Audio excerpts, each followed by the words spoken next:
Hello guys, कैसे हो आप सब। आज मैं एक नया मानवा लेकर आ चुका हूं और बिना किसी डिले के चलते हैं सीधा स्टोरी में। स्टोरी की शुरुआत होती है यूनजू सिटी से, जहां हम एक बहुत ही लग्जूरियस ग्रैंड जिया हुआ होटल देखते हैं, जो कि एक सुपर 5 स्टार होटल है। तभी सीन शिफ्ट होता है होटल के एक रूम के अंदर, जहां बाथरूम में एक लड़की नहा रही होती है और इसी दौरान बेडरूम के अंदर एक आदमी खड़ा होता है जिसका नाम फैंग चाओ है। वहीं फैंग चाओ धीरे से उस लड़की की ड्रेस उठाता है और उसे बड़े ही क्रीपी तरीके से स्मेल करता है। उसके चेहरे पर एक ईविल स्माइल होती है और वो मनी मन कहता है, जिया याओ, इस बात में आखिर तुम्हें अपना बना ही लूंगा।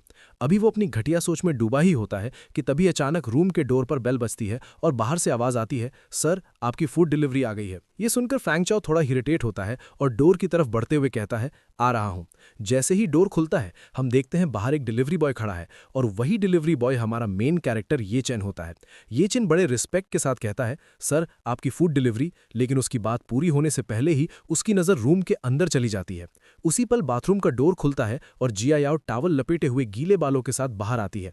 वो फैंग चाओ को देखकर कहती है, फैंग चाओ क्या तुमने मेरे क्लोथ्स लिए। लेकिन तभी उसकी नजर डोर पर खड़े ये चन पर पड़ती है और वो शॉक में फ्रीज हो जाती है। वहीं दूसरी तरफ ये चन के भी होश उड़ जाते हैं। उसका दिमाग सुन्न पड़ जाता है और शॉक के मारे उसके हाथ से फूड पैकेट फ्लोर पर गिर जाता है। ये देखकर फैंग चाओ गुस्से में चिल्लाता है, ओए बास्टर्ड। और इसी मोमेंट में जिया याओ येचन को देखकर अचानक कह उठती है, हनी।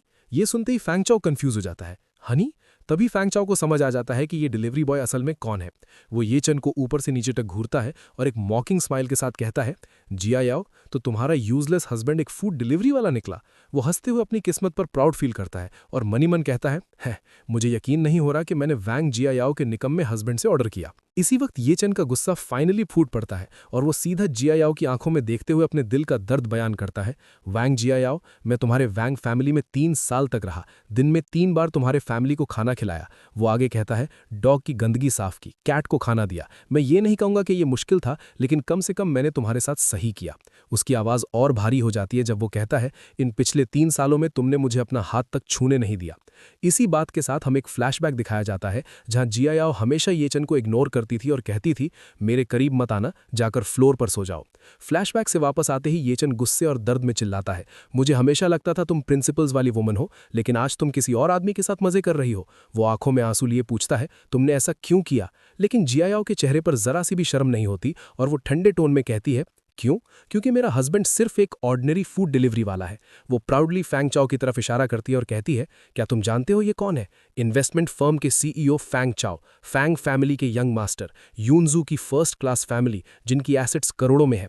फिर वो ये चन को गंदी नजरों से देखकर कहती है, सिर्फ इनके जैसे आदमी ही मेरे लायक है, तुम जैसे पुअर लोग नहीं।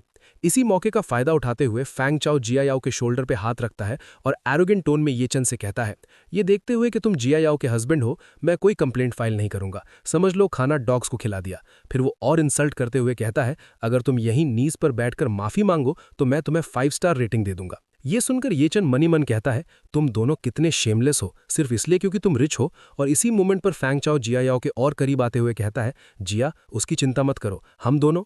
लेकिन उसकी बात पूरी होने से पहले ही ये चन आगे बढ़ता है और पूरी ताकत से फैंग चाओ का गला पकड़ लेता है और चिल्लाता है, रुक जा एनिमल कहीं के। फैंग चाओ का सांस घुटने लगता है और वो पेन में करहा उठता है, आह दर्द हो रहा है, छोड़ मुझे। ये देखकर जिया याओ उल्टा ये चन पर चिल्लाने लगती है, ये चन तुम्हारी हिम्मत कैसे हुई उन पर हाथ उठाने की। और आगे धमकी देते हुए कहती है, अगर अभी बाहर नहीं निकले तो मैं सिक्योरिटी बुला लूंगी।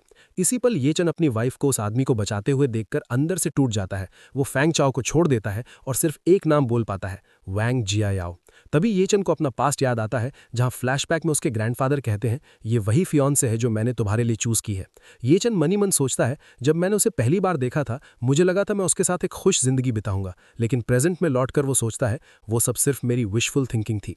जाते जाते वो जिया याओ को एक लास्ट वार्निंग देता है, वैंग जिया याओ, मैं होप करता हूं एक दिन तुम्हें इस बात का रिग्रेट ना हो। और वो मुड़कर वहां से निकल जाता है। उसके जाते ही जिया याओ चीख कर कहती है, रिग्रेट, मेरी जिंदगी का सबसे बड़ा रिग्रेट तुम जैसे यूजलेस हस्बैंड का होना है। इसके बाद सीन चेंज होता है और हम बाहर आते हैं जहां ये चन अपनी स्कूटी पर बैठता है और तभी उसका फोन बजता है। वो फोन उठाता है और भारी आवाज में कहता है, हेलो तुआन तुआन डिलीवरी। और फोन के दूसरी तरफ से एक ओल्ड मैन की शांत लेकिन रिस्पेक्टेबल आवाज आती है जो कहता है, third young master, Wong family के लिए घर जमाई के रूप में आपका 3 इयर्स का कैरेक्टर ट्रायल आज ऑफिशियली खत्म होता है। ये सुनते ये चंद थोड़ा सा चुप हो जाता है और ओल्ड मैन आगे बोलता है, अगला ट्रायल एक बिजनेस ट्रायल है ओल्ड मास्टर ने पहले ही हुआ शेंग ग्रुप को एक्वायर कर लिया है और आपको उसका चेयरमैन बनाने का अरेंजमेंट भी हो चुका है। और इसी मोमेंट पर क्लियर हो जाता है कि ये चेन कोई ऑर्डिनरी डिलीवरी बॉय नहीं बल्कि एक बिलियनियर एयर था जो सिर्फ एक टेस्ट से गुजर रहा था। ये चेन के फेस के एक्सप्रेशंस धीरे धीरे चेंज होते हैं, उसका गुस्सा शांत हो जाता है और वो काम टोन में कहता है, ठीक है, मैं समझ गया। इतना कहने के बाद ओल्ड मैन थोड़ी हिचकिचाहट के साथ पूछता है, ओल्ड मास्टर ये भी जानना चाहते हैं कि आप यंग मैडम के साथ कैसे रह रहे हैं। क्या हमें उन्हें फॉर्मली ये फैमिली में एक्सेप्ट कर लेना चाहिए और एयर्स में से एक बनाना चाहिए? ये सुनते ही ये चैन का चेहरा सख्त हो जाता है और बिना सोचे वो तुरंत जवाब देता है, कोई जरूरत नहीं है, वो इस वर्थ नहीं है। और इतना कहकर वो फोन कट कर देता है। इसके बाद सीन शिफ्ट होता है रात के 8 बजे युनजाओ के सिन चैंग रेजिडेंशियल कम्युनिटी में, जहां हम एक तरफ जिया याओ को देखते हैं और दूसरी तरफ ये चैन को, जो अपना लगेज पैक कर रहा होता है। तभी जिया याओ वहां आ जाती है और ठंडे और सार्कास्टिक टोन में कहती है, क्या तुम घर से भागने की सोच रहे हो? क्या ये सच में वर्थ इट है इतनी छोटी सी बात के लिए? उसकी बात सुनकर ये चैन रुक जाता है और उससे सीधा सवाल करता है, तुम्हें लगता है चीटिंग सिर्फ एक छोटी सी बात है? ये चैन के इस सवाल पर जिया याओ को जरा भी शर्म महसूस नहीं होती, बल्कि वो और ज्यादा एटीट्यूड दिखाते हुए कहती है, तो क्या हुआ? क्या तुम मुझसे ये एक्सपेक्ट कर रहे हो कि मैं तुमसे सॉरी मांगू? फिर वो एहसान जताते हुए आगे बोलती है, तुम हमारा खाना खाते हो, हमारा पानी पीते हो और हमारे घर में रहते हो। भले ही मैंने तुम्हारे साथ कुछ गलत किया हो, तुम्हें वो टॉलरेट करना ही पड़ेगा। इतनी शेमलेस बातें सुनकर ये चैन का पेशेंस फाइनली टूट जाता है और वो गुस्से में चिल्लाता है, वांग जिया याओ, मैंने तुम्हारे वांग फैमिली को 3 साल तक टॉलरेट किया है। तुम्हारे मॉम डैड ने मुझे अनगिनत बार पब्लिकली इंसल्ट किया और मारा है और मैंने एक बार भी पलटकर जवाब नहीं दिया। उसकी आवाज में सालों से दबा हुआ गुस्सा बाहर आ जाता है जब वो कहता है, तुम्हारे अंकल और उनके बच्चों ने मुझे बुली किया और तुम सब ने ऐसे एक्ट किया जैसे कुछ देखा ही ना हो। तुमने मुझे कभी तुम्हें टच भी नहीं करने दिया और मैंने उसकी भी रिस्पेक्ट की। और वो आगे बोलता है, वो इसलिए था क्योंकि मैं तुम्हारी केयर करता था, लेकिन आज से मैं ये सब और टॉलरेट नहीं करना चाहता। फिर अपना फैसला साफ शब्दों में सुनाते हुए ये चैन कहता है, वांग जिया याओ, चलो डिवोर्स लेते हैं। डिवोर्स का नाम सुनते ही जिया याओ शॉक हो जाती है और गुस्से में चिल्लाती है, ये चैन, तुम्हारी मुझसे डिवोर्स मांगने की हिम्मत कैसे हुई? और फिर वो उसे डराने और नीचा दिखाने की कोशिश करते हुए कहती है, अगर तुम इतने यूजलेस नहीं होते तो मैं क्यों? और हाँ, मत कहना मैंने तुम्हें वॉर्न नहीं किया। डिवोर्स के बाद ना तो तुम कई 100 स्क्वायर मीटर्स के लग्जरी अपार्टमेंट में रह पाओगे और ना ही ऑडी चला पाओगे। उसकी ये धमकी सुनकर ये चैन एक ठंडी और सार्कास्टिक हंसी हंसता है और कहता है, एक लग्जरी अपार्टमेंट, एक ऑडी, मुझे उनकी कोई जरूरत नहीं है। ये चेन का ये काम और इनडिफरेंट एटीट्यूड देखकर जिया राव की ईगो बुरी तरह हर्ट हो जाती है और वो चिढ़ते हुए बोलती है, मेरे वैंग फैमिली कम से कम युनजो में एक नियर फर्स्ट क्लास फैमिली है जिनकी एसेट्स बिलियंस में है। तुम्हारे जैसे पुअर लड़के का मेरे हस्बैंड होना ही पूरी तरह अनवर्दी है। और गुस्से में वो और तेज चिल्लाती है, ठीक है, डिवोर्स। मुझे नहीं पता ग्रैंडपा उस वक्त क्या सोच रहे थे जब मेरी शादी तुम्हारे जैसे लूजर से करवा दी। ये चेन बिना एक सेकंड वेस्ट किए सीधा कहता है, तो कल सुबह सिविल अफेयर्स ब्यूरो चलते हैं और डिवोर्स ले लेते हैं। लेकिन तभी जिया याओ थोड़ा रुककर बोलती है, कल नहीं हो पाएगा। कल मेरी ग्रैंडमा का 80th बर्थडे है और पूरी फैमिली को सुबह 10 बजे से पहले उनके घर पर गैदर होना है। फिर वो बात आगे बढ़ाते हुए कहती है, और ये डिसीजन पिछली जनरेशन ने लिया था, मुझे पहले अपनी फैमिली के साथ इस पर डिस्कस करना पड़ेगा। ये सुनकर ये चिन सिर्फ इतना कहता है, तो जितनी जल्दी हो सके अपनी फैमिली को एक्सप्लेन कर देना, मैं तुम्हारे कॉल का वेट करूंगा। ये कहकर वो अपना बैग उठाता है और बिना पीछे देखे निकलने लगता है। पीछे से जिया याओ पागलों की तरह चिल्लाती है, बैस्टर्ड, लूजर, तुम मुझे डिवोर्स देकर पक्का रिग्रेट करोगे। बस कुछ ही दिनों में तुम रिंगते हुए वापस आओगे और मुझसे भीख मांगोगे। लेकिन ये चेन उसकी बातों को कंप्लीटली इग्नोर करके घर से बाहर निकल जाता है, जहां तेज बारिश हो रही होती है।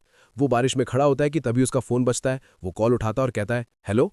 और दूसरी तरफ से वही ओल्ड मैन बोलता है, यंग मास्टर, कार कॉर्नर के पास आपका वेट कर रही है। ये सुनते ही ये चेन मुड़कर देखता और वहां एक नहीं बल्कि ब्लैक रोल्स रॉयस का पूरा कॉन्वॉय खड़ा होता है। हर गाड़ी के पास ब्लैक सूट में बॉडीगार्ड्स खड़े होते हैं, जो ये चेन को देखते ही एक साथ झुककर जोर से बोलते हैं, यंग मास्टर। बारिश और तेज हो जाती है तो एक बॉडीगार्ड आगे बढ़कर अम्ब्रेला ऑफर करता है, यंग मास्टर, अम्ब्रेला। लेकिन ये चेन उसे मना कर देता है और कहता है, कोई जरूरत नहीं, रेन मेरा माइंड क्लियर करने में मदद करती है।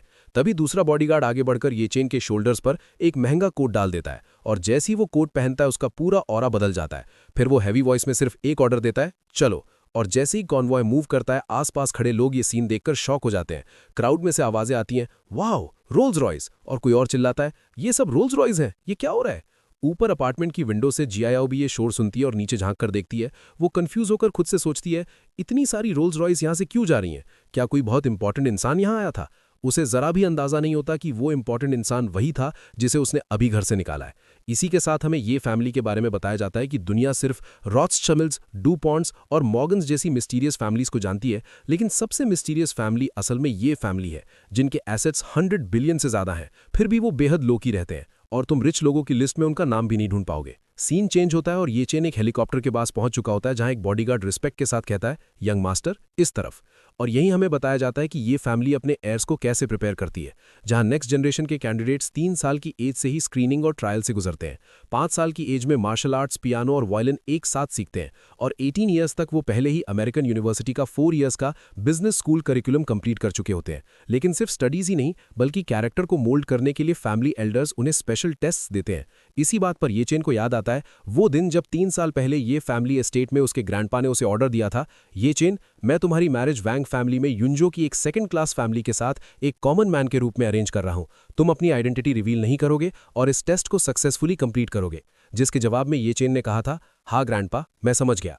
प्रेजेंट में वापस आते हुए ये चेन हेलीकॉप्टर में बैठा सोचता है, उस वक्त मैंने अपनी मर्जी से ये ट्रायल एक्सेप्ट किया था, लेकिन अब वो सब खत्म हो चुका है। कुछ देर बाद हेलीकॉप्टर एक पैलेस जैसे मैंशन पर लैंड करता है। गार्ड्स उसे ग्रीट करते हैं, यंग मास्टर वेलकम बैक। और इस तरह ये चेन अपने रियल घर और अपनी रियल आइडेंटिटी के साथ वापस आ चुका होता है। वो मैंशन की तरफ देखकर मनी मन कहता है, मैं ये चेन वापस आ चुका हूं। सीन फिर शिफ्ट होता है अगले दिन सुबह 10 बजे युंजो सीसान विला एरिया में, जहां वैंग फैमिली की ओल्ड मैडम का बर्थडे सेलिब्रेशन चल रहा होता है और सब लोग उन्हें विश कर रहे होते हैं, ग्रैंडमा हैप्पी बर्थडे और मॉम आप 200 साल जिए। तभी क्राउड में से कोई जियायाओ से पूछता है, अरे वो लूजर ये चेन नहीं आया? जियायाओ थोड़ा हेजिटेट करके कहती है, वो शायद काम पर गया है। ये सुनते ही वैंग शाओजी और वैंग वायान हंसकर बोलते हैं, काम, खाना डिलीवर करना। और वैंग शाओजी गुस्से में कहते हैं, वो हमारी वैंग फैमिली के लिए एक धब्बा है। एक बार मेरी मसराटी से टकरा गया था और मेरी हिम्मत नहीं हुई फ्रेंड्स को बताने की वो हमारा रिलेटिव है। ये सब सुनकर ओल्ड मैडम वैंग भड़क उठती हैं और ऑर्डर देती हैं, उसे अभी के अभी यहां बुलाओ, उसमें बिल्कुल मैनर्स नहीं है। ग्रैंडमा का गुस्सा देखकर जियायाओ पैनिक में कहती है, ग्रैंडमा आज वो इसलिए नहीं आया क्योंकि हम डिवोर्स लेने वाले हैं। ये सुनते ही ग्रैंडमा शॉक में चिल्लाती हैं, क्या डिवोर्स? तुम्हें डिवोर्स लेने की परमिशन किसने दी? क्या तुम भूल गई हो कि तुम्हारी शादी तुम्हारे लेट ग्रैंडफादर ने अरेंज करवाई थी? इस पर जियायाओ तुरंत रोने का ड्रामा शुरू कर देती है, घुटनों पर गिर जाती है और कहती है, ग्रैंडमा मैं ग्रैंडपा की लास्ट विश के अगेंस्ट जाने की हिम्मत नहीं कर सकती, लेकिन ये चेन उसने लिमिट क्रॉस कर दी है। उसका बाहर किसी और वुमन के साथ अफेयर चल रहा है। और साथ ही वो अपने मन में सोचती है कि फैमिली को ये कभी नहीं पता चलना चाहिए कि पहले चीटिंग उसने खुद की थी। अगर live in son in law ये चेन उसे छोड़ना चाहता है तो गेम पलट देना ही बेहतर है। जियायाओ की ये बात सुनते ही ग्रैंडमा और ज्यादा भड़क जाती हैं और गुस्से में कहती हैं, क्या वो एनिमल? 3 साल तक हमने उसे रहने के लिए मैंशन दिया, चलाने के लिए लग्जरी कार्स दी और फिर भी वो तुम्हारे लिए लॉयल नहीं रह सका और दूसरी औरतों के पास चला गया। तभी वांग शाओजी बीच में बोल पड़ता है, जियायाओ बुरा मत मानना कि तुम्हारा एल्डर ब्रदर ये कह रहा है, लेकिन इसमें थोड़ी गलती तुम्हारी भी है। 3 साल हो गए तुम्हारी शादी को, लेकिन तुमने उसे कभी खुद को टच भी नहीं करने दिया। कोई सरप्राइज नहीं है कि ये चेन दूसरी विमेन ढूंढ रहा हो। या फिर तुम अपनी प्योरिटी इसलिए बचा रही थी ताकि उसे डिवोर्स देकर कोई नया रिच हस्बैंड ढूंढ सको। उस इडियट को तो ये समझ भी नहीं आया होगा। लेकिन ग्रैंडमा का गुस्सा कम होने के बजाय और बढ़ जाता है और वो सख्त आवाज में कहती हैं, चाहे जियायाओ ने कुछ भी किया हो, फिर भी ये चेन को दूसरी औरत ढूंढने का कोई राइट नहीं है। उस एनिमल को अभी के अभी यहां बुलाओ, मैं आज उसे हमारी फैमिली का जस्टिस दिखाऊंगी। ग्रैंडमा का ऑर्डर सुनते ही जियायाओ डरते हुए हाँ हाँ कहती है और तुरंत फोन मिलाती है। कॉल कनेक्ट होते ही ये चेन दूसरी तरफ से पूछता है, क्या बात है? और जियायाओ अकड़ के कहती है, ग्रैंडमा तुम्हें यहां बुलाना चाहती हैं।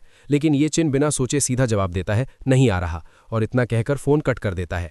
ये देखकर जियायाओ गुस्से से भर जाती है और मन ही मन सोचती है, इसने मेरे फेस पर फोन कट करने की हिम्मत कैसे की? फिर वो ग्रैंडमा को बताती है, वो नहीं आ रहा। ये सुनते ही ग्रैंडमा का टेम्पर पूरी तरह से हाई हो जाता है और वो गुस्से में कहती हैं, एक घर जमाई की औकात डॉग से ज्यादा नहीं होती और फिर भी इतनी हिम्मत की टैंट्रम्स दिखाए। शाओजिए तुम जाओ और उसे पकड़कर मेरे पास ले आओ। शाओजिए खुश होते हुए कहता है, ठीक है, और मन में सोचता है कि ये चेन को फिर से पीटने का परफेक्ट मौका है। ये कहकर वो वहां से निकल जाता है। शाओजिए के जाने के बाद ग्रैंडमा सब लोगों को एड्रेस करती हैं और कहती हैं, मैंने आज सबको जल्दी इसलिए बुलाया है क्योंकि कल ही हुआ शिंग ग्रुप में एक नया चेयरमैन आया है। किसी को नहीं पता वो कौन है और कहां से आया है। फिर वो समझाती हैं, अभी हम 70 मिलियन की एक फाइनेंसिंग डील नेगोशिएट कर रहे हैं, लेकिन कॉन्ट्रैक्ट अभी तक साइन नहीं हुआ है। तुम सब जानते हो कि हमारी डिंगचिंग रियल एस्टेट हमेशा हुआ शिंग ग्रुप के साथ कोलैबोरेट करती आई है, इसलिए हुआ शिंग ग्रुप के नए चेयरमैन के साथ अच्छे रिलेशंस बनाना हमारी वांग फैमिली के फ्यूचर के लिए सबसे इंपॉर्टेंट है।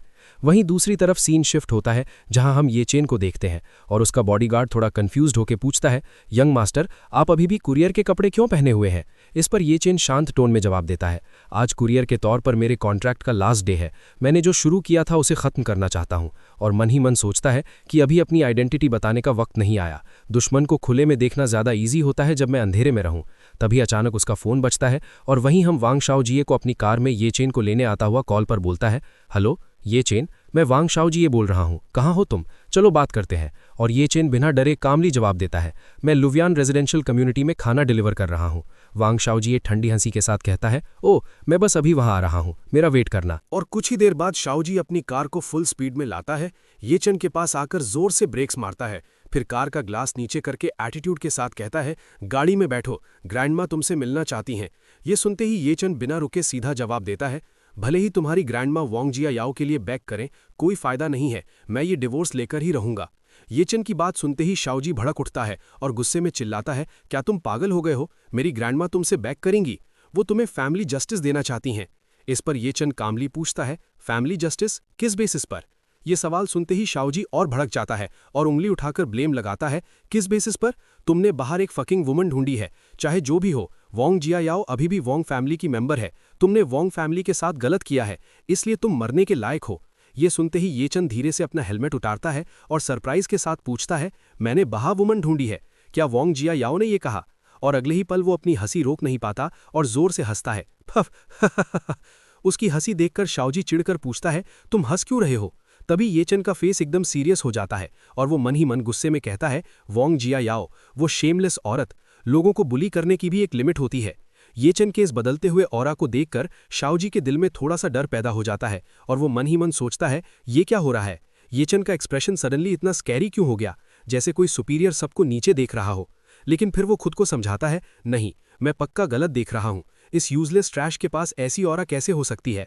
और फिर वो अपना एटीट्यूड वापस लाते हुए ऑर्डर देता है, ट्रैश, जल्दी कार में बैठो, पहले होटल के एंट्रेंस पर जाकर नीज पर बैठना, बर्थडे बैंक्वेट खत्म होने के बाद अपनी पनिशमेंट एक्सेप्ट करना और फिर डिवोर्स के लिए ग्रैंडमा के इंस्ट्रक्शन सुनना।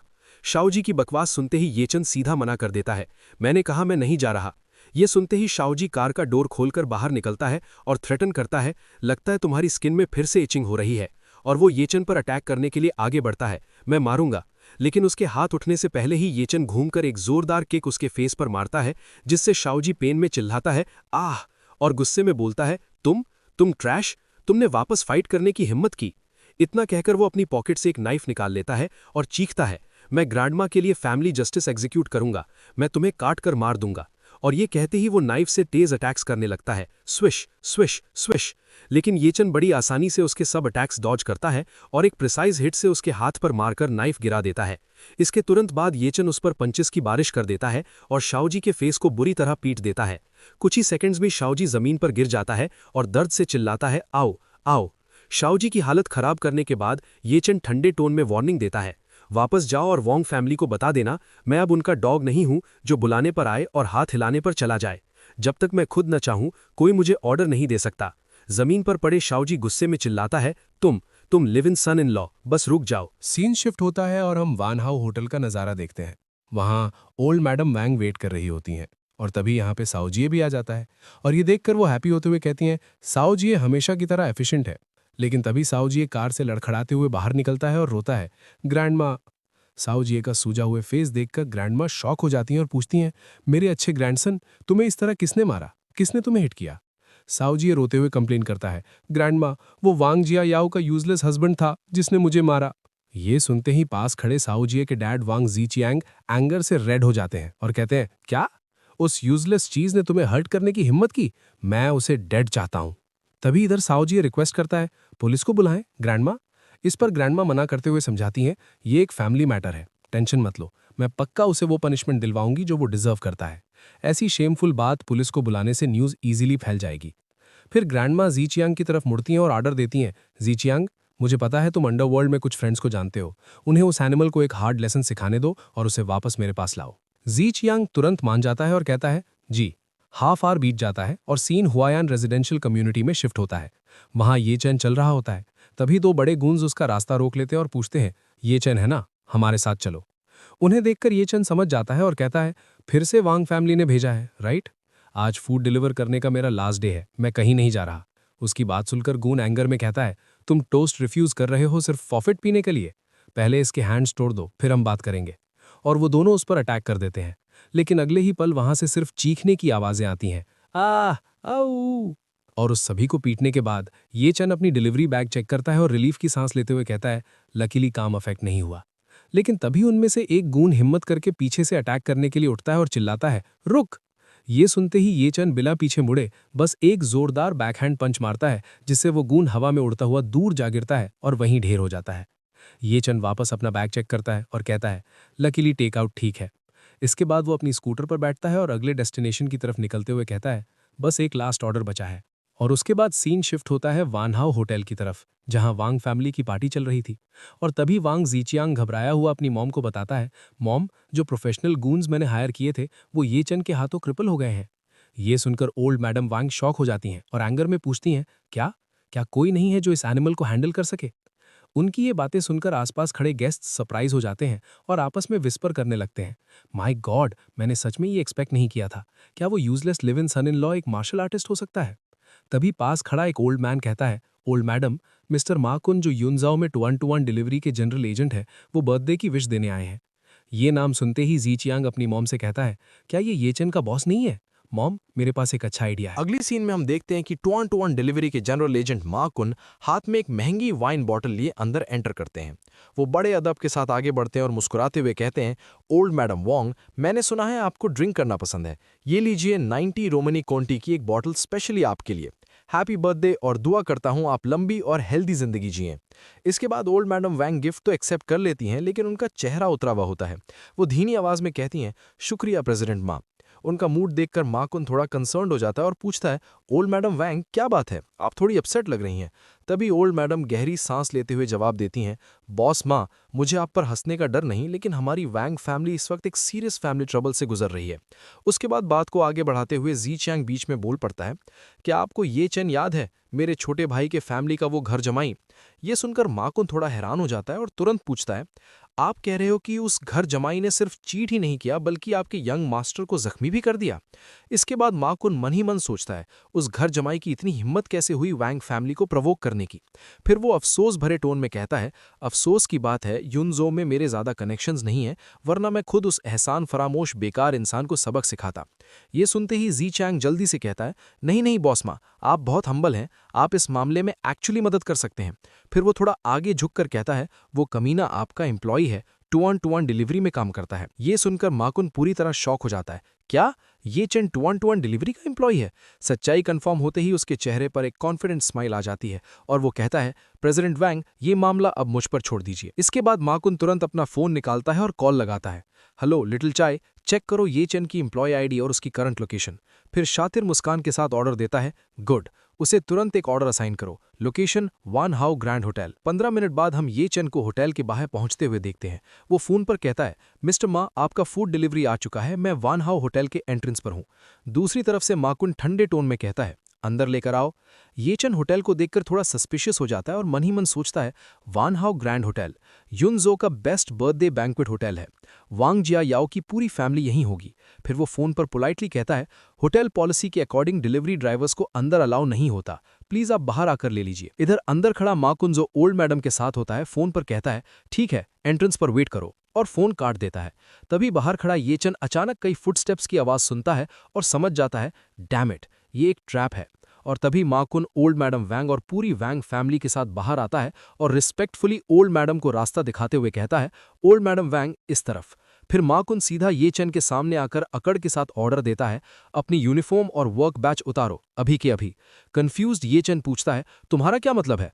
उसके कंफ्यूजन का मजाक उड़ाते हुए शाओजी जोर से हंसता है और कहता है, इडियट, क्या तुम जानते हो ये कौन है? ये तुम्हारे टॉप बॉस हैं, माकुन, 2-on-2 डिलीवरी के जनरल एजेंट। तभी माकुन धमकी भरे टोन में कहता है, अगर तुम्हें यकीन नहीं तो मैं मैनेजर कई से कॉल करवा देता हूं। इसी वक्त येचन का फोन बजता है और कॉल उठाते ही दूसरी तरफ से मैनेजर चिल्लाता है, येचन, तुमने प्रेसिडेंट मा को कैसे ऑफेंड कर दिया? तुम ऑलरेडी फायर हो चुके हो। मैनेजर की बात सुनकर येचन का गुस्सा और डिसअपॉइंटमेंट दोनों साथ फूट पड़ते हैं और वो मन ही मन सोचता है, मैं अपना डिलीवरी करियर पीसफुली खत्म करना चाहता था, लेकिन इस बास्टर्ड ने सब बर्बाद कर दिया। तभी माकुन चीखता है, जल्दी करो, कपड़े उतारो, तुम फायर्ड हो, और प्रेशर बनाते हुए जोर से बोलता है, स्ट्रिप, सब उतार दो। गुस्से में येचन अपनी जैकेट उतार देता है। ये देखकर शाओजी ये वीडियो रिकॉर्ड करते हुए जोर जोर से हंसता है और कहता है, हा हा हा, बिल्कुल कुत्ते जैसा लग रहा है। उसके बाद जिचियांग भी आगे आता है और ताना मारता है, बेकार चीज, अब कहाँ गई तुम्हारी एरोगेंस? मेरे बेटे को मारने की हिम्मत की थी ना? येचन उन सबको इग्नोर करते हुए कामली कहता है,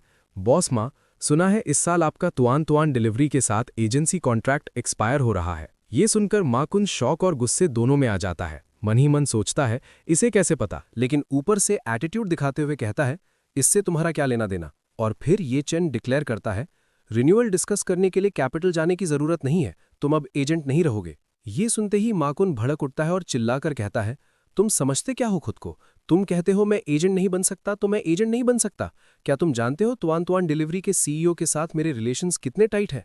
तभी वहां बैठी ओल्ड मैडम वैंग बीच में इंटरफेयर देती हैं और एंगर से चीखती हैं ये चैन एनिमल नीज पर बैठो।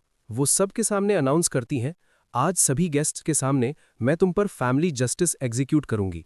पहले तुमने चीट किया और जिया याओ के साथ गलत किया, फिर तुमने मेरे ग्रैंडसन को मारा। लेकिन ये चैन उनकी बात मानने से साफ इनकार कर देता है और पलटकर जवाब देता है ओल्ड थिंग ड्रीम्स देखती रहो, मैं क्यों नीज पर बैठूं। ये चैन की बदतमीजी देखकर ओल्ड मैडम उसे पुरानी बात याद दिलाती हैं। 3 इयर्स पहले जब तुमने हमारी वैंग फैमिली में मैरिज की थी, तुमने पर्सनली प्रॉमिस किया था। मैं तुमसे पूछती हूं क्या तुम्हारा वो पुराना प्रॉमिस अभी भी काउंट करता है? एक बार तुमने वैंग फैमिली के लिए कुछ हार्मफुल किया तो तुम मेरी वैंग फैमिली का जस्टिस एक्सेप्ट करोगे। इस पर ये चेन बिना डरे चेस्ट चौड़ा करके कहता है जो मैं ये चेन कहता हूं वो नेचुरली काउंट करता है। उसकी ये बात सुनते ही ओल्ड मैडम तुरंत ऑर्डर देती हैं अच्छा मेरी वैंग फैमिली का जायंट ड्रैगन रूलर लेकर आओ। जिस पर जी चियांग तुरंत कहता है जी। अगले ही पल एक चमचमाता हुआ गोल्ड का ड्रैगन रूलर लाया जाता है। इस स्कैरी वेपन को देखकर बताया जाता है कि इस चीज से फेस पर मार खाने से कम 3 डेज तक पेन होता है। कुछ और हिट्स और फेस सड़ जाएगा। रूल। ओल्ड मैडम एंगर में जी चियांग को ऑर्डर देती हैं मेरे लिए इसे 20 टाइम्स मारो। और जी चियांग रूलर हाथ में लेते हुए कहता है जी। तभी जिया याओ के डैड वैंग जीवान आगे आते हैं और कहते हैं मॉम ये मेरी गलती थी कि मैं अपने सन इन लॉ को ढंग से डिसिप्लिन नहीं कर पाया, मुझे पर्सनली इसे लेसन सिखाने दीजिए। लेकिन उसी वक्त जिया याओ आती है और अपने डैड के हाथ से वो रूलर छीन लेती है और कहती है मुझे करने दीजिए, वो मेरा हस्बैंड है, मुझे उसे मारने दीजिए। और गाइज इस मनुहा के चैप्टर्स अभी तक इतना ही आया था और ये मनुहा कैसा है कमेंट करना और बताना, और तब तक के लिए बाय बाय। तो कहानी वहीं से आगे बढ़ती है जहां पिछले एपिसोड में हमने छोड़ा था। माहौल पूरी तरह गर्म था क्योंकि जिया याओ गुस्से में वो जायंट ड्रैगन रूलर अपने हाथ में लेकर येचन को सबक सिखाना चाहती थी। लेकिन ये सीन देखकर येचन एक अलग ही मूड में नजर आता है। उसके चेहरे पर एक सार्कास्टिक स्माइल आ जाती है और वो सीधा जिया याओ की हिपोक्रेसी पर वार करता है। वो ताना मारते हुए कहता है कि पहले तुमने चीट किया, ऊपर से मुझे ही चीटिंग के लिए फ्रेम किया, क्या ये सब काफी नहीं था जो अब तुम मेरे मुंह पर थप्पड़ भी मारना चाहती हो? ये बोलने के बाद वो रुकता नहीं है बल्कि अपने सार्केज़म का लेवल और बढ़ा देता है। वो बड़े ही कड़वे शब्दों में कहता है वाह गुड वाइफ, मैंने सच में एक ऐसी गुड वाइफ से शादी की है जो सदियों में मुश्किल से मिलती है।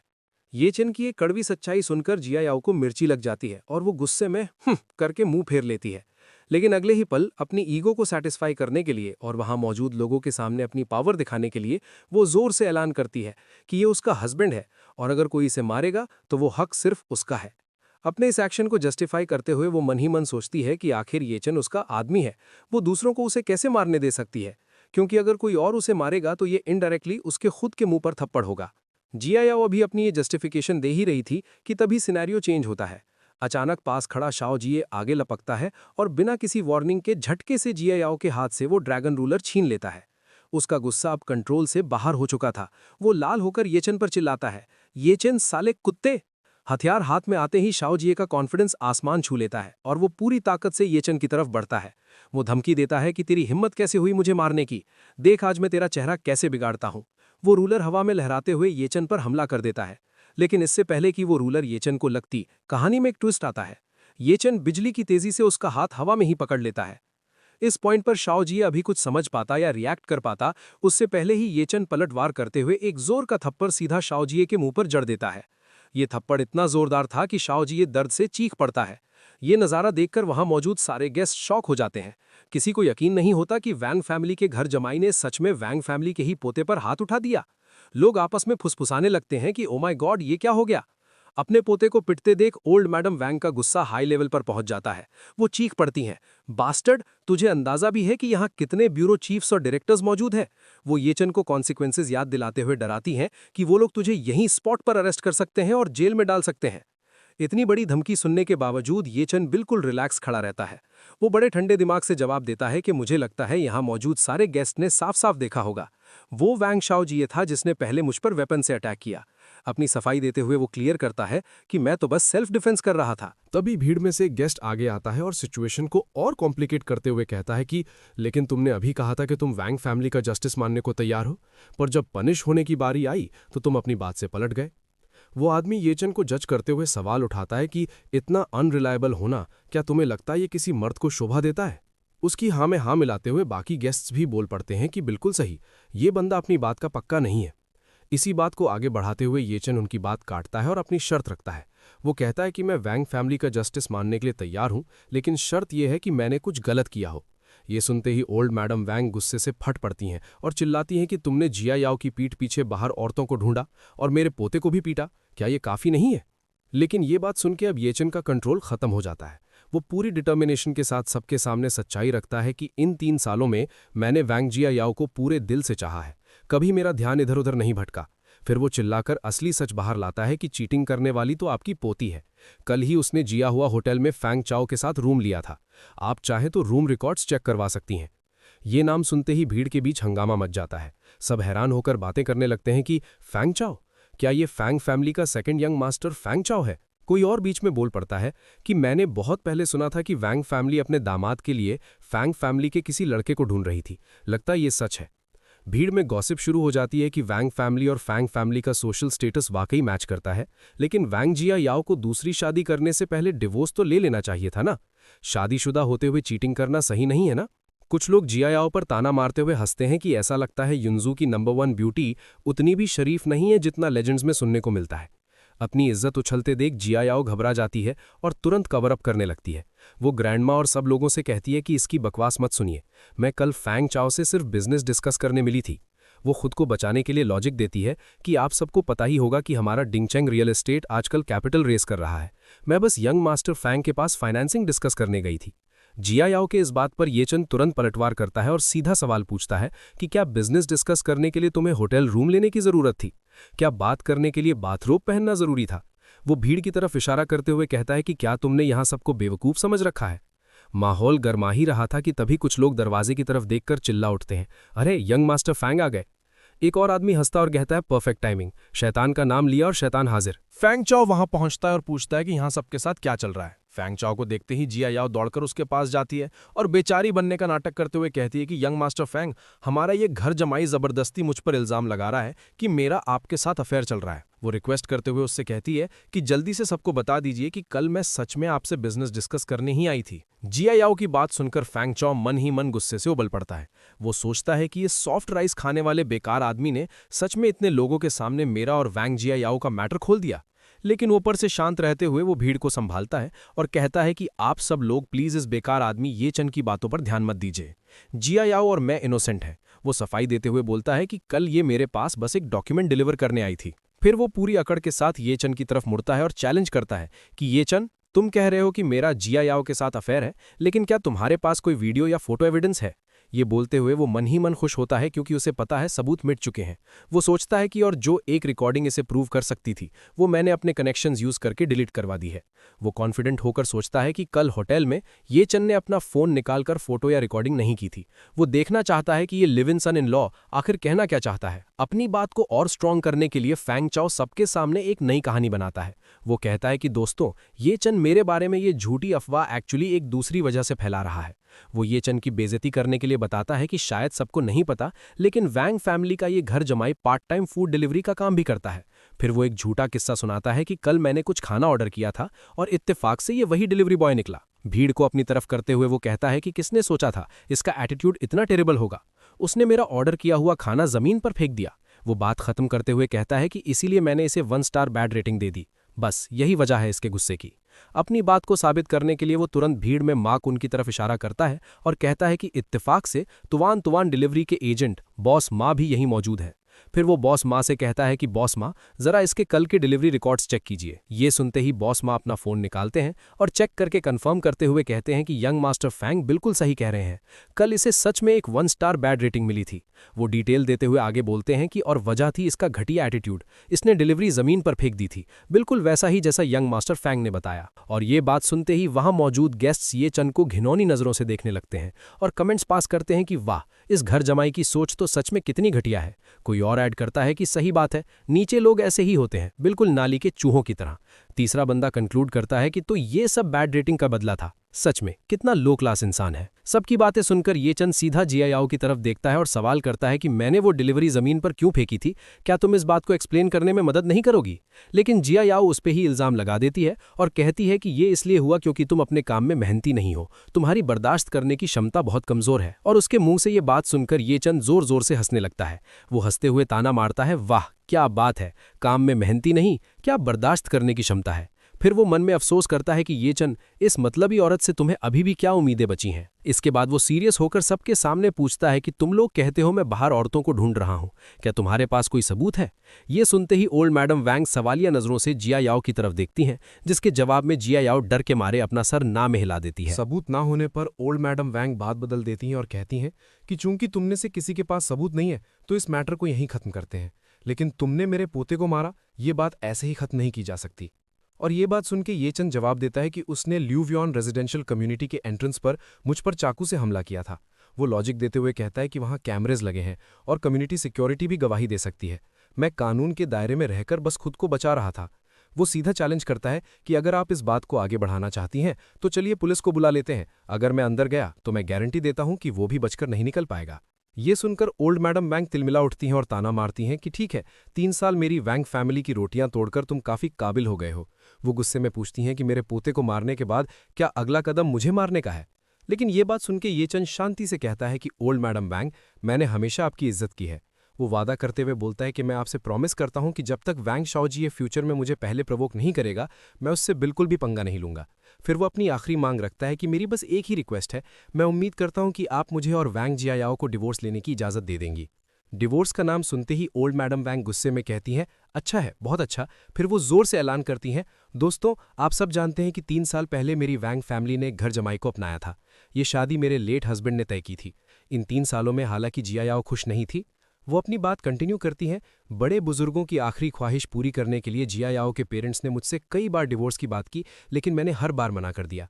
ये सुनकर मेहमानों में खुसुर फुसुर शुरू हो जाती है और फिर वो आगे बोलती हैं, मेरी पोती वैंग जियायाओ सबके प्यार की वजह से युनजाओ की नंबर 1 ब्यूटी मानी जाती है, और कौन किसके काबिल नहीं है ये मुझे बोलने की ज़रूरत नहीं है।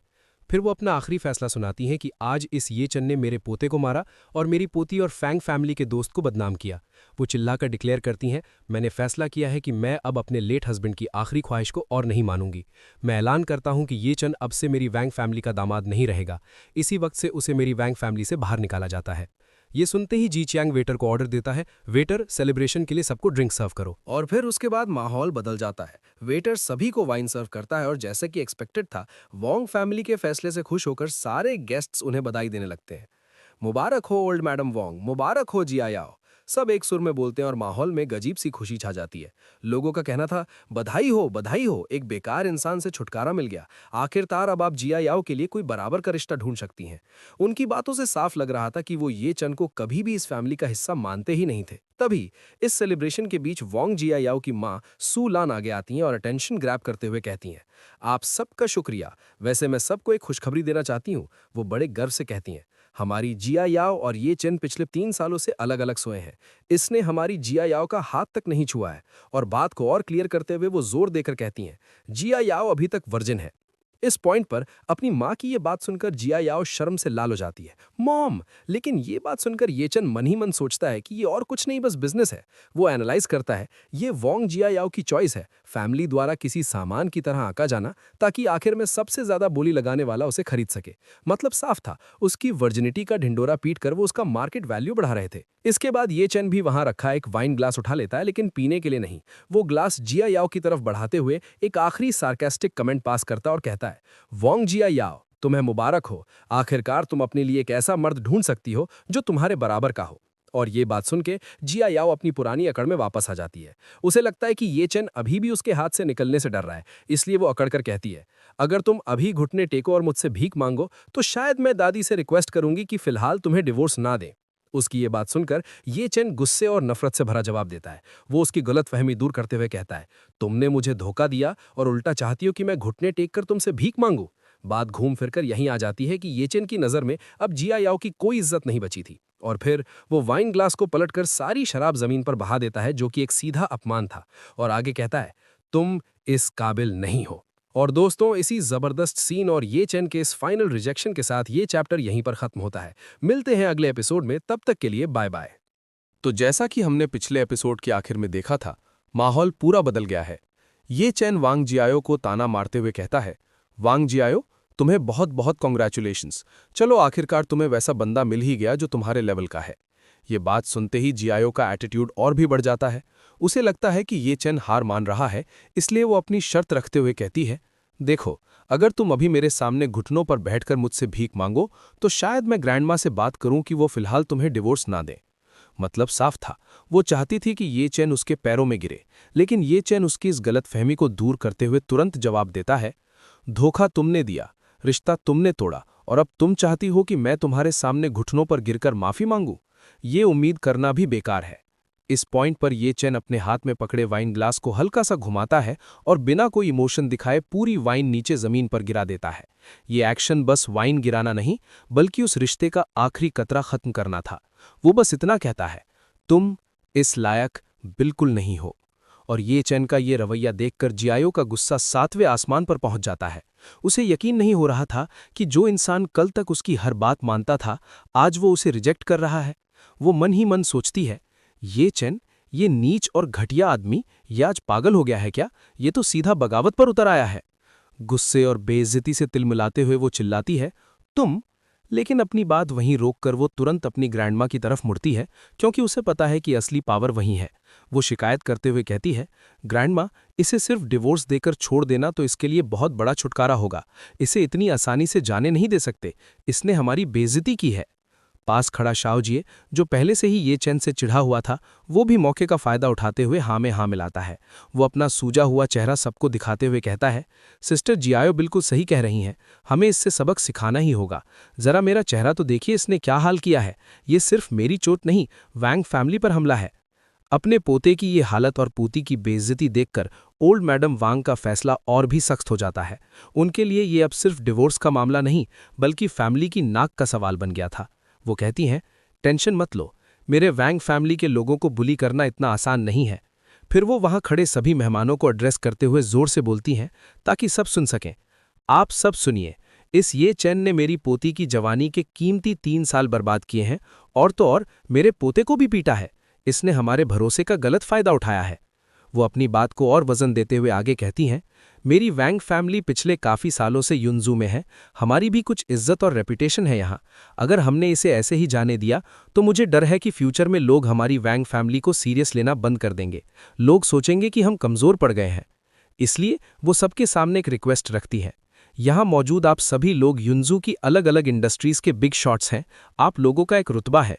इसलिए मैं आप सबसे रिक्वेस्ट करती हूँ, प्लीज़ मेरी मदद कीजिए और इसकी कमाई का हर रास्ता काट दीजिए।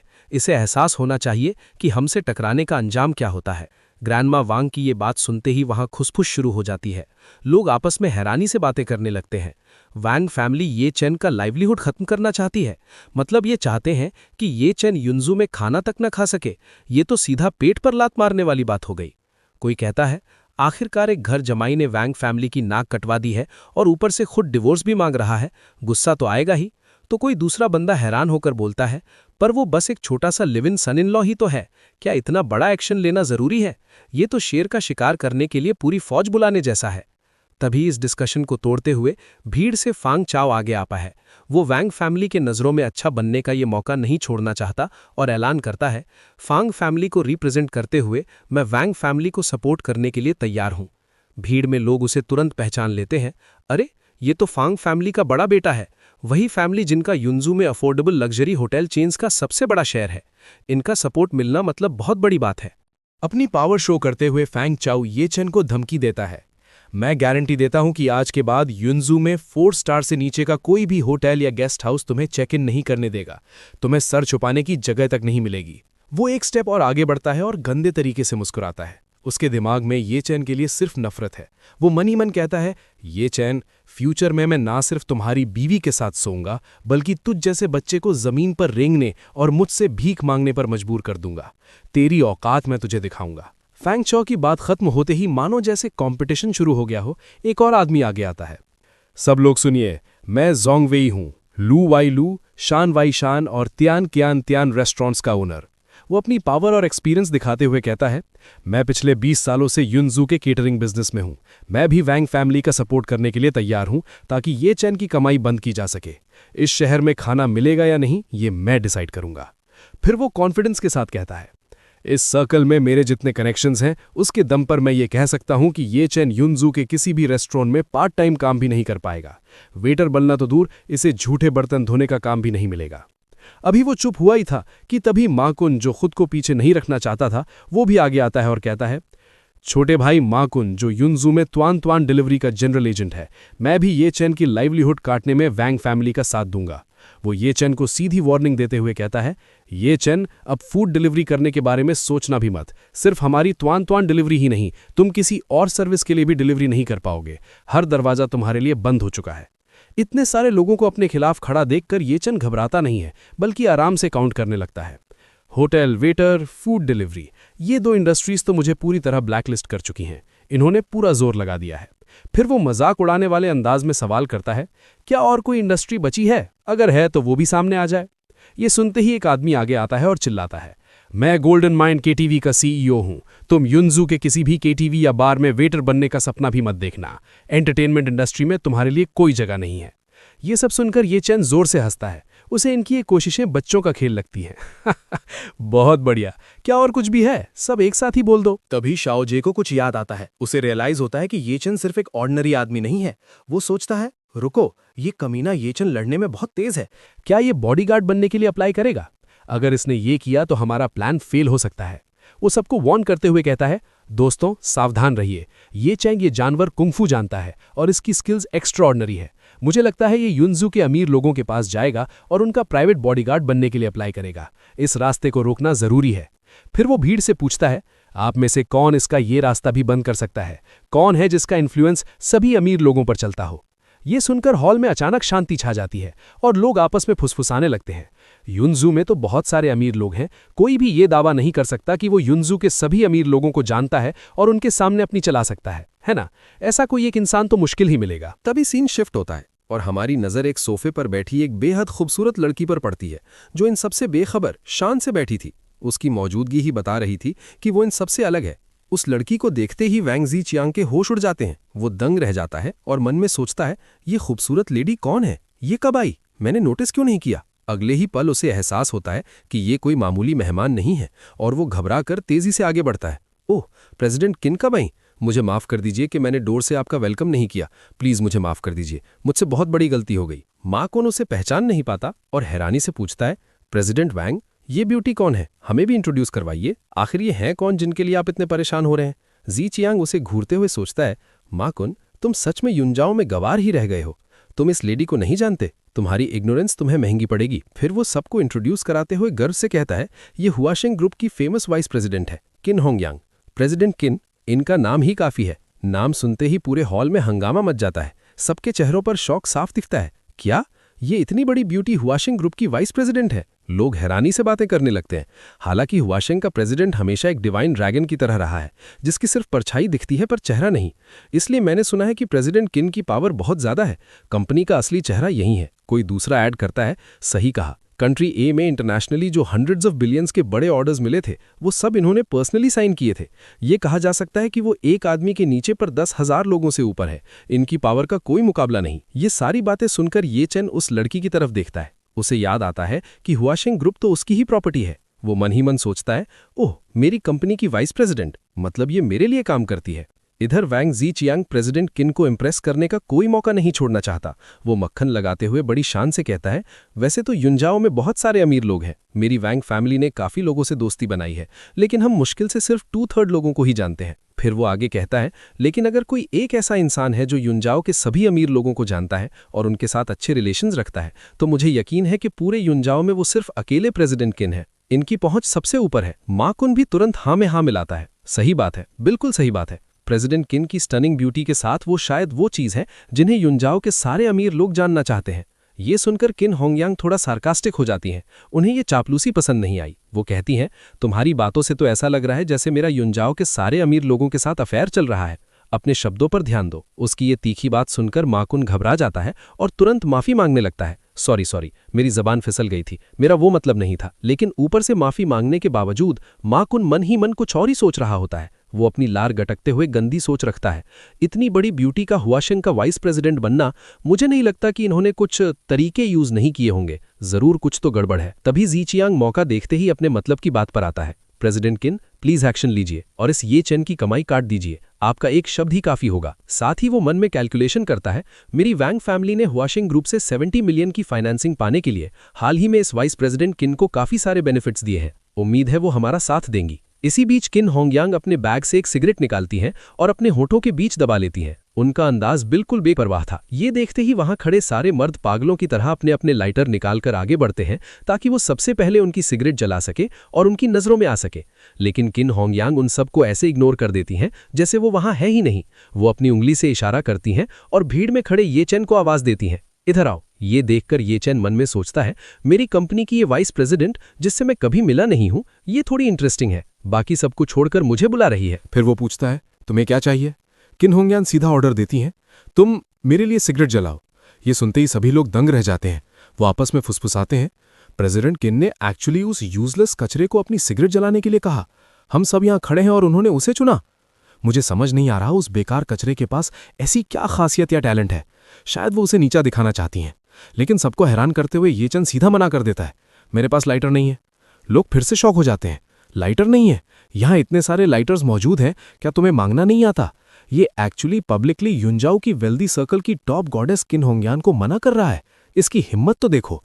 ये सुनते ही किन होंगयान अपनी जगह से खड़ी हो जाती हैं और येचन के पास आती हैं। उनके चेहरे पर गुस्सा नहीं बल्कि कुछ और ही था।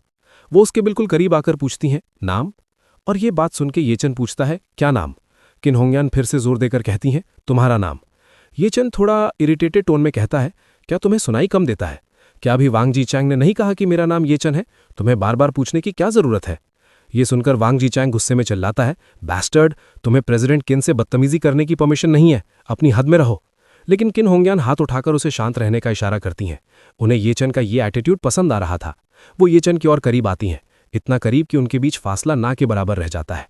वो अपना हाथ येचन की सीने पर रखती हैं और कहती हैं, येचन, सिर्फ इसलिए क्योंकि तुम्हारा सरनेम वही है जो हमारे हुआसिंग ग्रुप के नए अपॉइंट हुए प्रेसिडेंट का है, मैं तुम्हें बचने का एक रास्ता देना चाहती हूँ। इस कोइंसिडेंस का फायदा उठाओ। वो उसे ऊपर से नीचे तक देखती हैं और धीरे से कहती हैं, ध्यान से देखने पर तुम एक्चुअली दिखने में काफी अच्छे लगते हो। तुम्हारे अंदर कुछ बात तो है। फिर वो एक ऐसा ऑफर देती हैं जिसने सबको हिलाकर रख दिया। मेरी रिक्वेस्ट सुनो और फिर मैं तुम्हें अपना पर्सनल बॉडीगार्ड बनने दूंगी। कैसा लगा? ये सुनते ही पूरे हॉल में हंगामा मच जाता है। लोग चीख पड़ते हैं, प्रेसिडेंट किन उस लड़के येचन को बचाने की कोशिश कर रही हैं। क्यों? हम उसे बर्बाद करना चाहते हैं और ये उसे जॉब दे रही हैं। इतनी बड़ी ब्यूटी का पर्सनल बॉडीगार्ड बनना, क्या इस प्रेसिडेंट किन का दिल उस लड़के पर आ गया है? ये तो किस्मत पलटने वाली बात हो गई। दूर खड़ी जायाओ ये सब देखकर गुस्से और कंफ्यूजन में जल भुन जाती है। उसे समझ नहीं आ रहा था कि जिस आदमी को वो निकालना चाहती थी उसे इतनी बड़ी लेडी क्यों बचा रही है। वो सोचती है, इस किन होंगयान का मतलब क्या है? और गाइज, चैप्टर यहां पर खत्म होता है और तब तक के लिए बाय बाय। तो जैसा कि हमने लास्ट एपिसोड में देखा था, माहौल काफी गर्म था और बात सीधा येचन के फ्यूचर पर आ चुकी थी। किन होंगयान अपनी पोजीशन का पूरा फायदा उठाते हुए येचन के सामने एक ऑफर रखती है। येचन, सिर्फ इसलिए क्योंकि तुम्हारा सरनेम वही है जो हमारे हुआशेंग ग्रुप के न्यूली अपॉइंटेड प्रेसिडेंट का है, मैं तुम्हें बचने का एक चांस देना चाहती हूं। और वो उसे ऊपर से नीचे तक जज करती है और कहती है, ध्यान से देखने पर तुम एक्चुअली लुक्स में काफी अच्छे हो। मेरी रिक्वेस्ट सुनो और फिर मैं तुम्हें अपना पर्सनल बॉडीगार्ड बनने दूंगी। कैसा लगा? ये सुनते ही पूरे हॉल का एनवायरनमेंट बदल जाता है और हंगामा मच जाता है। लोगों के दिमाग में अलग अलग सवाल उठने लगते हैं और वो चीख पड़ते हैं। प्रेसिडेंट किन उस लड़के ये चेन को बचाने की कोशिश कर रही हैं। क्यों? बात यही नहीं रुकती, बल्कि लोग और गहराई में सोचने लगते हैं। इतनी बड़ी ब्यूटी का पर्सनल बॉडीगार्ड बनना, क्या इस प्रेसिडेंट किन का दिल उस लड़के पर आ गया है? जहां भीड़ हैरान थी, वहीं दूर खड़ी जिया याओ का गुस्सा 7वें आसमान पर था। ये सब देखकर वो कंफ्यूजन और जेलसी में जल भुन जाती है। उसके दिमाग में बस यही चल रहा था, इस किन होंगयान का मतलब क्या है? और इसी हंगामे के बीच जी चियांग के दिमाग की घंटी बजती है। वो अचानक शॉक होकर रियलाइज करता है कि नए प्रेसिडेंट का सरनेम भी वही है जो इस लड़के का है। वो बिना वक्त गंवाए तुरंत पूछता है, हुआ शेंग ग्रुप के नए प्रेसिडेंट का सरनेम भी ये है? अपनी क्यूरियोसिटी को वो कंट्रोल नहीं कर पाता और बात को कंफर्म करने के लिए आगे कहता है, प्रेसिडेंट किन, क्या मैं जान सकता हूं कि प्रेसिडेंट ये का पूरा नाम क्या है? जी चियांग का ये सीधा सवाल सुनकर किन होंगयान थोड़ा डिफेंसिव हो जाती है। सच्चाई ये थी कि उन्हें खुद ये बात नहीं पता थी, पर वो अपनी इग्नोरेंस को छुपाते हुए और कॉन्फिडेंट दिखते हुए कहती है, सॉरी, प्रेसिडेंट ये अभी के लिए नहीं चाहते कि ज्यादा लोग उनके बारे में जाने। पर बाहर से कॉन्फिडेंट दिखने वाली किन होंगयान अंदर ही अंदर डर रही थी और सोचती है, मुझे खुद उस मिस्टीरियस नए प्रेसिडेंट का नाम नहीं पता। अगर इन्हें पता चल गया तो मजाक बन जाएगा। उसकी ये हालत और कॉन्फिडेंस का नकाब देखकर ये चेन मन ही मन मुस्कुराता है और सोचता है, इसे पक्का मेरी आइडेंटिटी नहीं पता, वरना ये मुझसे थोड़ी देर पहले सिगरेट जलवाने को नहीं कहती। सिचुएशन को समझते हुए ये चेन सीधा सवाल करता है, प्रेसिडेंट किन, आप मेरी रोजी रोटी का इंतजाम कैसे करने का प्लान रखती हैं? इस पर किन होंगयान बिना किसी लिहाज के एक शर्त रखती है और कहती है, जब तक तुम घुटनों पर बैठकर ओल्ड मैडम वैंग शाओजिए और अपनी पत्नी से अलग अलग माफी नहीं मांग लेते, मैं बीच में आकर तुम्हें बचाने को तैयार हूँ। उसके बाद मैं तुम्हें अपना पर्सनल बॉडीगार्ड हायर कर लूंगी, साल की 2 लाख सैलरी पर। उनका ये ऑफर सुनते ही वहां खड़े लोगों के बीच बातें शुरू हो जाती हैं। लोग आपस में फुसफुसाने लगते हैं, प्रेसिडेंट किन उस लड़के ये चेन को बचाने की कोशिश कर रही हैं। क्यों? कोई हैरानी से कैलकुलेशन लगाते हुए कहता है, सिर्फ झुककर गलती मांगने से ब्लैकलिस्ट होने से बच जाएगा और प्रेसिडेंट किन जैसी ब्यूटी का पर्सनल बॉडीगार्ड भी बनेगा। ये कमीना तो पक्का हाँ कर देगा। ये सब सुनकर दूर खड़ी जिया याओ का गुस्सा और बढ़ जाता है। वो जल भुनकर सोचती है, इस औरत को क्या हुआ है? ये लगातार ये चेन को घुरे जा रही है। वो तुरंत अपनी दादी के पास जाकर कंप्लेन करती है, दादी, प्रेसिडेंट किन आपके अगेंस्ट जाने की कोशिश कर रही हैं। लेकिन ओल्ड मैडम वैंग का रिएक्शन बिल्कुल अनएक्सपेक्टेड होता है। गुस्सा होने के बजाय वो किन होंगेन की चालाकी से इंप्रेस होकर कहती हैं, ये औरत बहुत हाई लेवल की प्लेयर है। कोई हैरानी नहीं कि ये इतनी कम उम्र में हुआ शेंग की वाइस प्रेसिडेंट है। वो जिया याओ का सिचुएशन समझाते हुए बोलती हैं, देखो, ये आसानी से किसी को नाराज नहीं करती और ये किसी भी मर्द को अपना दीवाना और थैंकफुल बना सकती है। अब सबको लगता है कि ये चैन इस गोल्डन ऑफर को हाथों हाथ ले लेगा, लेकिन तभी ये चैन का चेहरा बिल्कुल ठंडा पड़ जाता है और वो बिना किसी हिचकिचाहट के सीधा जवाब देता है, मैं मना करता हूँ। उसका ये 2 तुक जवाब सुनते ही जिया याओ की आंखें फटी की फटी रह जाती हैं। किन होंगे उनको अपने कानों पर यकीन नहीं होता। वो गुस्से और फ्रस्ट्रेशन से चिल्ला पड़ती है, तुम, वो बात दोबारा कहो। उसके दिमाग में ये बात हजम नहीं हो रही थी और वो सोचती है, इस छोटे से घर जवाई ने एक्चुअली मुझे सबके सामने मना कर दिया। तभी अचानक सीन पलट जाता है। ये चैन तेजी से आगे बढ़ता है और किन होंगेन के बिल्कुल पास पहुंचकर उनका कान पकड़ लेता है। वो उनके कान को खींचते हुए जोर से चिल्लाता है, मैंने कहा मैं मना करता हूं। और ये देखकर किन होंगयान दर्द से चीख पड़ती हैं। आह! उनका कान सुन पड़ जाता है और चेहरे पर दर्द और शर्म दोनों एक साथ दिखाई देते हैं। ये बदतमीजी देखकर के जी चियांग आपे से बाहर हो जाता है और ये चेन पर उंगली उठाकर चिल्लाता है, तेरी हिम्मत कैसे हुई प्रेसिडेंट किन पर हाथ उठाने की? लेकिन ये चेन बिल्कुल रिलैक्स्ड होकर अपनी हरकत को जस्टिफाई करते हुए मजाक उड़ाते हुए कहता है, मुझे लगा प्रेसिडेंट किन को कम सुनाई देता है, इसलिए मैंने बिल्कुल उनके कान के पास जाके बोला। अपनी बेइज्जती होते देख किन होंगयान का गुस्सा कंट्रोल से बाहर हो जाता है। वो ये चेन को घूरते हुए चैलेंज करती है, अच्छा, बहुत अच्छा, ये चेन, तुम में हिम्मत तो है। और वो मन में गुस्से से उबलते हुए सोचती है, इस घर जवाई को नहीं पता कि इसके लिए क्या सही है। अब बात सीधा धमकी पर आ जाती है। वो ओल्ड मैडम की तरफ मुड़कर सबके सामने अनाउंस करती है, ओल्ड मैडम वैंग, मैं किन होंगयान, हुआशेंग ग्रुप की वाइस प्रेसिडेंट, वैंग फैमिली को सपोर्ट करने के लिए तैयार हूं और मैं युनजू में ये चेन के सर्वाइव करने के सारे रास्ते ब्लॉक कर दूंगी। जैसे ही ये फाइनल अनाउंसमेंट होती है, वहां खड़े गेस्ट्स ये चेन पर हंसने लगते हैं। एक आदमी ताना मारता है, ये चेन तो बेकार कचरे के ढेर, अब तो बॉडीगार्ड भी नहीं बन सकता। दूसरा आदमी भी हंसती हुई आग में घी डाल देता है और फ्यूचर प्रेडिक्ट करते हुए कहता है, आगे चलकर तेरे पास युनजू में जिंदा रहने का कोई चांस नहीं होगा। ये सब देखकर जिया याओ मन ही मन सेटिस्फैक्शन महसूस करती है और कहती है, तूने ये सब खुद अपने पैरों पर कुल्हाड़ी मारकर किया है। मैंने तेरे साथ जो भी किया तुझे बस वो सब चुपचाप से सहना चाहिए था। और ये सब सुनने के बाद जब सबको लगा कि ये चेन हार मान लेगा, वो किन होंग्यान से एक टेक्निकल सवाल करता है।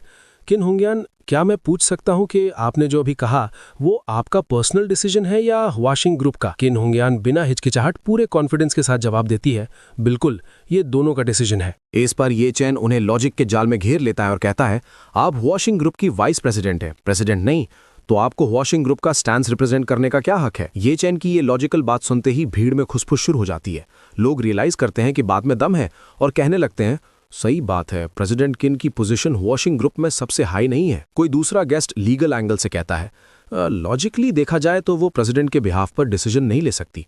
तीसरा आदमी जोड़ता है, वैसे भी उनका आपस में कोई गहरा रिश्ता थोड़ी है। लोगों की ये बातें सुनकर किन होंग्यान को लगता है कि वो फंस रही है। खुद को बचाने के लिए और अपनी इज्जत रखने के लिए वो एक बड़ा झूठ बोलने का फैसला करती है और कहती है, ठीक है, मैं ओरिजिनली ये नहीं कहना चाहती थी, लेकिन क्योंकि तुम आज सच जानकर मरना चाहते हो तो मैं तुम सबको बता देती हूँ। असल में वॉशिंग ग्रुप के नए अपॉइंट हुए प्रेसिडेंट ये मेरे लवर हैं। ये सुनते ही असली प्रेसिडेंट ये यानी कि ये चैन का दिमाग हिल जाता है। वो हैरानी से सोचता है, डैम इट, मैं तुम्हारा किन होंग्यान का लवर कब बना? उसके मुंह से शॉक में निकलता है, क्या? किन होंग्यान अपनी झूठी कहानी पर टिकी रहती है और बात पर जोर देकर कहती है, मैंने कहा प्रेसिडेंट ये मेरे लवर हैं। ये चैन ये बात सुन के मन में कहता है, मेरे मुंह पर मुझे अपना लवर बताते हुए तुम्हें शर्म नहीं आती? और किन होंग्यान की इस बॉम्बशेल रेवलेशन को सुनते ही वहां खड़े गेस्ट्स के बीच खुसफुस शुरू हो जाती है और सब हैरानी से एक दूसरे को देखने लगते हैं। लोग आपस में कनेक्ट करते हुए बातें करते हैं, वो मिस्टीरियस प्रेसिडेंट ये असल में प्रेसिडेंट किन के बॉयफ्रेंड है। तभी तो वो अचानक युनजू में टपक पड़े। भीड़ में से एक शख्स अग्री करते हुए कहता है, प्रेसिडेंट किन के लायक कोई इंसान प्रेसिडेंट ये के लेवल का डोमिनेटिंग प्रेसिडेंट ही हो सकता है। एक परफेक्ट मैच। ये बात सुनकर दूसरा आदमी ये चैन का मजाक उड़ाते हुए कंफर्म करता है, कचरा ये चैन, वो दोनों लवर्स हैं, एक कपल हैं, तो जाहिर है वो प्रेसिडेंट ये और पूरे वॉशिंग ग्रुप को रिप्रेजेंट कर सकती हैं। तीसरा आदमी जुड़ता है और वार्निंग देता है, बिल्कुल सही, प्रेसिडेंट किन की काबिलियत पर सवाल उठाने की हिम्मत करके तू मौत को दावत दे रहा है। और किन होंग्यान की बात सुनते ही जी चियांग के चेहरे पर एक बड़ी राहत दिखाई देती है। वो तुरंत मस्का लगाते हुए कहता है, प्रेसिडेंट किन, आपने ये पहले क्यों नहीं बताया? अगर प्रेसिडेंट ये आपके लवर हैं तो हम चैन की सांस ले सकते हैं। जी चियांग मन ही मन हिसाब लगाता है और खुशी से फूला नहीं समाता। वांग फैमिली ने पहले ही किन होंग्यान को पैसे खिला दिए हैं, क्योंकि किन होंग्यान प्रेसिडेंट ये की लवर है तो वो 70 मिलियन की फाइनेंसिंग तो समझो पक्की हो गई। तभी किन होंग्यान थोड़ा शर्माते हुए और अपने झूठ को कवर करने की कोशिश करती है। वो बात को संभालते हुए कहती है, मेरे बॉयफ्रेंड अपने काम को लेकर बहुत सीरियस है। वो हमेशा वर्क और पर्सनल लाइफ को बिल्कुल अलग रखते हैं। बात यहीं खत्म नहीं होती, बल्कि वो आगे बढ़कर भीड़ से रिक्वेस्ट करती है ताकि ये झूठ पकड़ा ना जाए। इसलिए मैं होप करती हूँ कि आप सब इस बात को सीक्रेट रखने में मेरी हेल्प करेंगे। किन होंग्यान का ये नाटक देखकर ये चैन को अंदर ही अंदर हंसी आ जाती है। वो सिचुएशन की आयरनी को समझते हुए मन में सोचता है, ये औरत, पहले तो इसने बड़ी शान से शो ऑफ किया, लेकिन अब इसे डर लग रहा है कि कहीं बाकी लोग ये बात बाहर लीक ना कर दें, इसलिए इसने अब ये सीक्रेसी वाला बहाना बनाया है। उसे हंसता देख किन होंग्यान को अपनी इंसल्ट महसूस होती है। वो इरिटेट हो जाती है और पूछती है, तुम हंस किस बात पर रहे हो? ये चैन उसे रियलिटी चेक देने के लिए टॉन्ट मारते हुए कहता है, मैंने सुना है कि प्रेसिडेंट ये ना सिर्फ बेहद अमीर हैं, बल्कि हैंडसम और टैलेंटेड भी हैं। हालांकि ये प्रेसिडेंट किन थोड़ी बहुत गुड लुकिंग है, पर सवाल यह है कि क्या वो प्रेसिडेंट ये की चॉइस होंगी? शायद नहीं, है ना? ये सुनते ही किन होंग्यान की ईगो हर्ट हो जाती है और वो और ज़्यादा फेंकना शुरू कर देती है। वो अकड़ कर अपनी इंपॉर्टेंस दिखाते हुए बोलती है, प्रेसिडेंट ये को भी मुझसे पहली नज़र में ही प्यार हो गया था।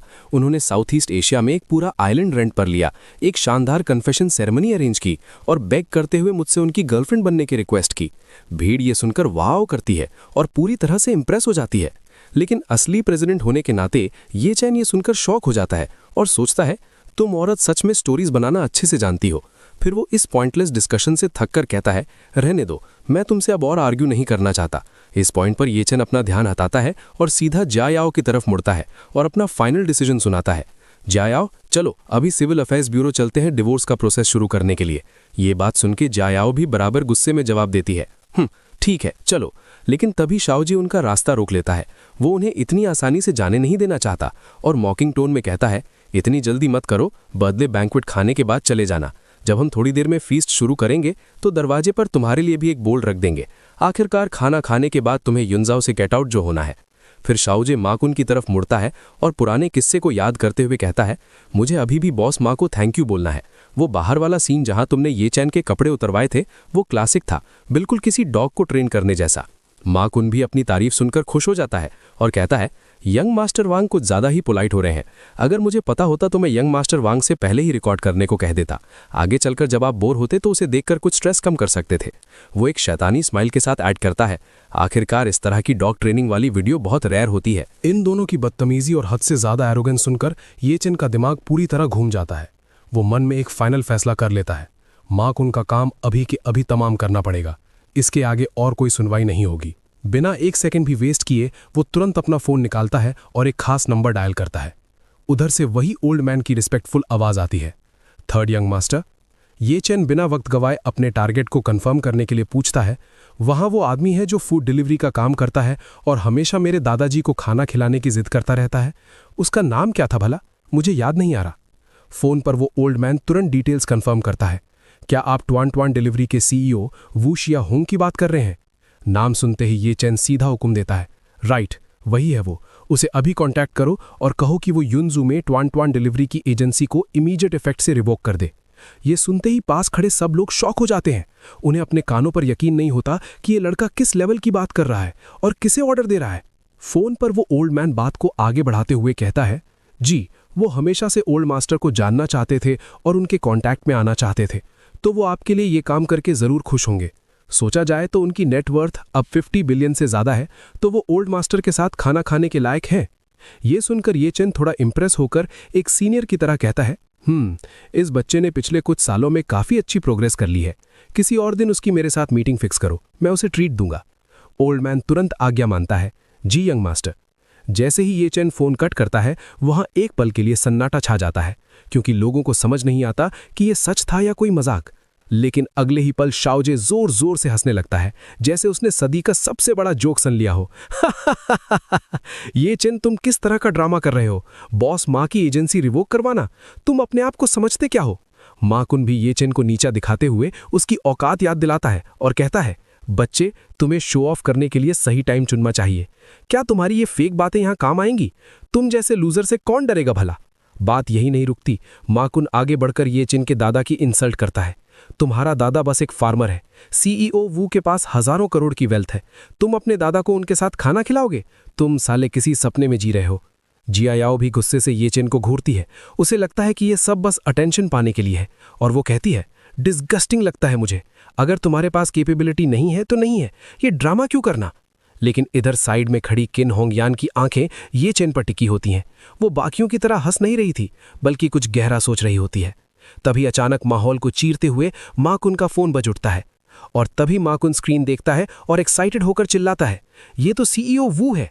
वो तुरंत फोन उठाता है और मक्खन लगाना शुरू कर देता है, सीईओ वू, मैं बस पिछले कुछ दिनों से आपको कॉल करने का ही सोच रहा था ताकि कॉन्ट्रैक्ट रिन्यूअल पर बात हो सके। लेकिन फोन के दूसरी तरफ से सीईओ वू की गुस्से भरी आवाज आती है, जो सारे इल्यूजन्स तोड़ देती है। मैं स्पेसिफिकली तुम्हें यह बताने के लिए कॉल कर रहा हूं कि यूनजू में तुम्हारी एजेंसी की क्वालिफिकेशन रिवोक कर दी गई है। ये सुनते ही माकुन के पैरों तले जमीन खिसक जाती है। उसे समझ नहीं आता कि ये क्या हुआ, और वो गहरे शॉक में आ जाता है। और गाइस, चैप्टर यहां पर खत्म होता है, और तब तक के लिए बाय बाय।